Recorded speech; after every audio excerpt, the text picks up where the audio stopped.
हाय guys, मैं हूँ Rakhi and welcome back to my channel.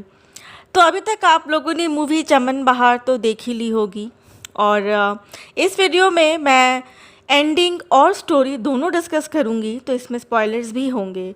तो अगर आपने ये मूवी नहीं देखी है और आप स्पॉयलर्स नहीं चाहते हैं तो प्लीज़ इस रिव्यू को स्किप कर दीजिए। तो बात करते हैं कहानी की।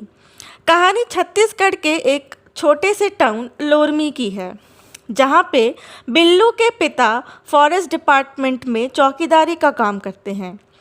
बिल्लू को भी वही नौकरी मिलती है, मगर उसे रात को भालू से डर लगता है और सबसे बड़ी बात, वो शहर में अपनी एक अलग पहचान बनाना चाहता है और इसके लिए वो एक पान की दुकान खोलता है, चमन बहार, जो ऐसी बीहड़ जगह पे होती है जहाँ कोई कस्टमर्स नहीं आते।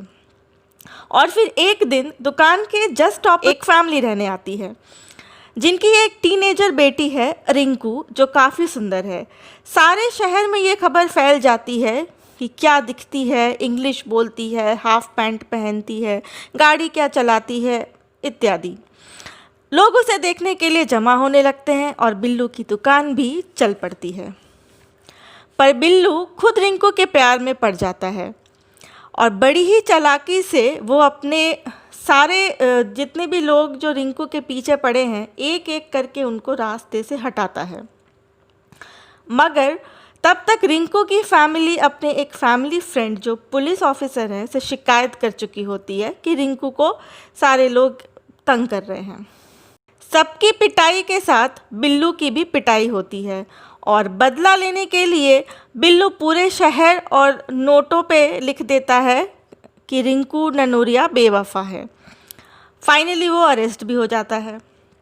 अब आते हैं दोस्तों एंडिंग पर। रिंकू के पापा ही बिल्लू को छुड़वा के लाते हैं जेल से, क्योंकि उन्हें लगता है कि बिल्लू इन सब में इन्वॉल्व नहीं था और उसकी दुकान तो वहाँ पहले से ही थी। बिल्लू उनके घर जाता है, जहाँ पता चलता है कि इन सब की वजह से तंग आकर ये लोग शहर छोड़कर जा रहे हैं और उसे अपनी गलती का एहसास भी होता है। पूरी मूवी में रिंकू का एक भी डायलॉग नहीं है, उसे एक भी शब्द बोलते हुए नहीं दिखाया गया है, जिसका मोटिव ये शो करना है कि वो इन सभी लोगों की पहुंच से बाहर है और रॉयल्टी है इन लोगों के लिए।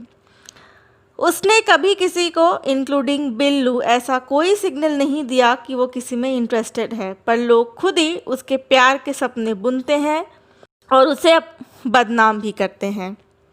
एंड में ये भी दिखाया गया है कि रिंकू की फैमिली चले जाने के बाद वहाँ एक रिंकू का बनाया हुआ स्केच मिलता है बिल्लू को, जिसमें बिल्लू अपनी दुकान के सामने खड़ा है। इससे ये दिखाने की कोशिश की गई है कि रिंकू बिल्लू को कम से कम हेट तो नहीं करती थी। साथ ही ये भी दिखाया जाता है कि कोई न्यू फैमिली वहाँ शिफ्ट हो रही है और बिल्लू उसे देख रहा है।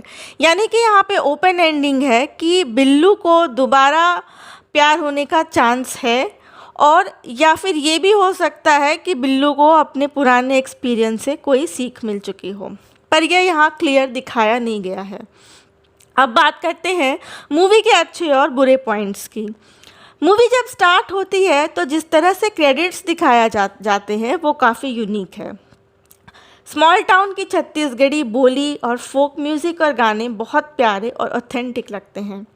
जिस तरह से लड़के आपस में एक दूसरे को डैडी कहकर बुलाते हैं वो भी काफ़ी फ़नी है। परफॉर्मेंसेस तो कमाल की हैं ही। अब आते हैं नेगेटिव पॉइंट्स पे। फिल्म में जिस तरह से सुनसान सड़क पर एक घर दिखाया गया है वो थोड़ा अजीब लगता है, और जिस तरह से पूरा शहर यहाँ तक कि रिंकू के स्कूल के टीचर भी उसके पीछे पड़े हैं, ये देखना काफ़ी अनकंफर्टेबल है। फिल्म बीच बीच में थोड़ी बोरिंग हो जाती है। जितेंद्र कुमार की फिल्म पंचायत हम पहले ही देख चुके हैं, इसलिए एक्सपेक्टेशंस जो है वो ज़्यादा थी, पर फिल्म पंचायत की टक्कर की तो नहीं है, पर ओवरऑल ये एक अच्छी फिल्म है। इसमें real life incident Sonam Gupta बेवफा है का भी रेफरेंस लिया गया है, यानी कि ऐसे इंसिडेंट हमारी सोसाइटी में हो चुके हैं और होते हैं।